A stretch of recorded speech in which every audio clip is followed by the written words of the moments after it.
représente le serpent dans la Genèse? L'école de Moon, du révérend Moon, coréen, ce messie coréen, nous dit que le péché originel, il reprend d'ailleurs les arguments de chrétiens, puisque c'était une sorte de néo-christianisme, c'est la sexualité. Et je me porte en faux contre cette lecture. Je pense que le péché originel, ce n'est pas la sexualité, c'est la technologie.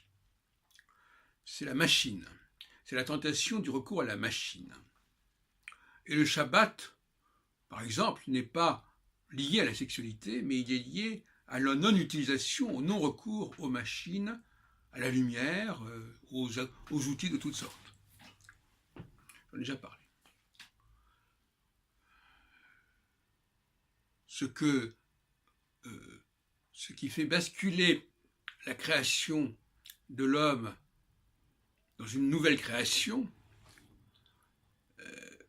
qui est peut-être satanique quelque part, c'est le recours à la machine. Parce que Dieu n'a pas créé les machines. Quand on lit le livre de la Genèse, il ne parle pas de machine.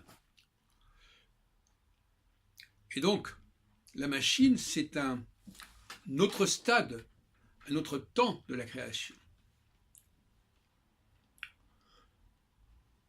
Il est temps de s'en rendre compte que rien n'est pire que de se tromper d'ennemis et de périls. Le véritable péril qui menace l'humanité, ce n'est pas la sexualité à ma connaissance, c'est la technologie. Soyons sérieux. Ne serait-ce que parce que par la technologie, il y a la bombe atomique et que la bombe atomique risque de nous faire disparaître. On voit bien que souvent le mal, depuis des siècles, est incarné par l'outil, que ce soit le poignard, ou que ce soit le pistolet, ou la kalachnikov, ou même un avion qui se précipite sur une tour, etc. Donc là, des choses sont beaucoup plus cohérentes. Et le Shabbat nous précise cela.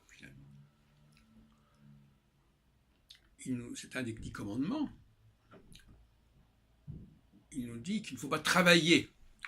Mais travailler, c'est justement utiliser des outils, la charrue, le livre pour le copiste, voire même voyager, même sur un cheval, ou en tout cas sur une voiture. C'est interdit par le Shabbat. D'où l'importance de la nuit, qui, justement, nous protège de la tentation de l'outil.